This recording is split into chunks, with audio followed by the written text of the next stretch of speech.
రెండవ కొరింథీ పత్రిక 8-9 వచనంలో ఆయన ధనవంతుడయుడు తన దారిద్ర్యం వల్ల ధనవంతుడు కావాలని మీ నిమిత్తం ఆయన దరిద్రుడాయను. దరిద్ర నారాయణ నమః. ఓ దేవా, నువ్వు ధనవంతుడవేయండి, మా నిమిత్తమే మానవులందరి కొరకు దరిద్రుడవై ఈ లోకంకి వచ్చావయ్యా. అవును, కలవరి శిలువలో ఆయన జన్మించినప్పుడు ఒక పేదవాడిగా జన్మించాడు. ఎంత పేదవాడైనా సరే పశువుల పాకలో జన్మిస్తాడా? ఒకవేళ జన్మించినా కానీ పశువుల తొట్టిలో పరువును పెట్టబడతాడా? ఎంత దరిద్రత! నీ కొరకు నా కొరకే ఐశ్వర్యవంతుడు ధనవంతుడై ఉండేవాడు, శ్రీమంతుడు. ఆకాశం నా సింహాసనం, భూమి నా పాదపీఠమని చెప్పిన దేవుడు ఆయన నీ కొరకు నా కొరకే అన్ని పోగొట్టుకున్నాడు. సింహాసనం పోగొట్టుకున్నాడు, మహిమను పోగొట్టుకున్నాడు, రాజ్యాన్ని పోగొట్టుకున్నాడు, ఘనతను ఆరాధన పోగొట్టుకున్నాడు, దేవదూతల ఆరాధన పోగొట్టుకొని అన్ని కూడా వదులుకొని భూమి మీదకి వచ్చాడు. తగ్గించుకొని ఇంకా తగ్గించుకొని చిన్న పిండమైనాడు నీ కొరకు నా కొరకై.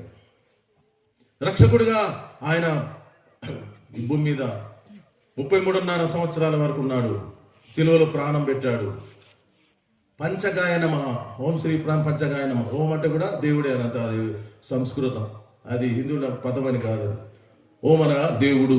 ఓ దేవా, నువ్వు పంచకాయలు పొందావయ్యా.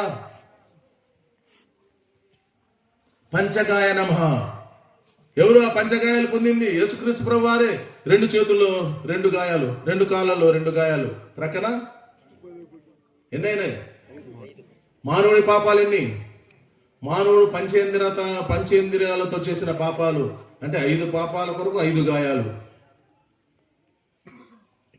ఏమిటి 5 పాపాలు? చూడకూడని వాటిని చూసినాం, వినకూడని వాటిని విన్నాం, మాట్లాడకూడని వాటిని మాట్లాడినాం, చేయకూడని పనులు చేశాము, వెళ్ళకూడని స్థలానికి వెళ్ళాం.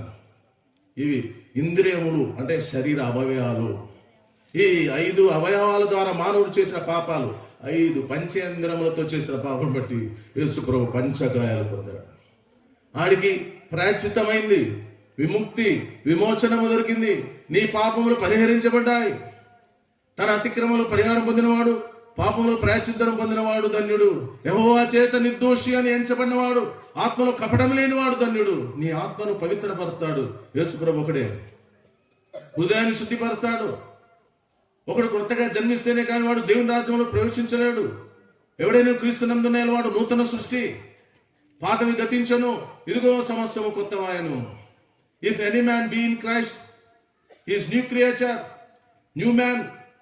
All things are passed away, but all things are new. సృష్టికర్త నీలో ఒక నూతన సృష్టి కలిగజేస్తాడు.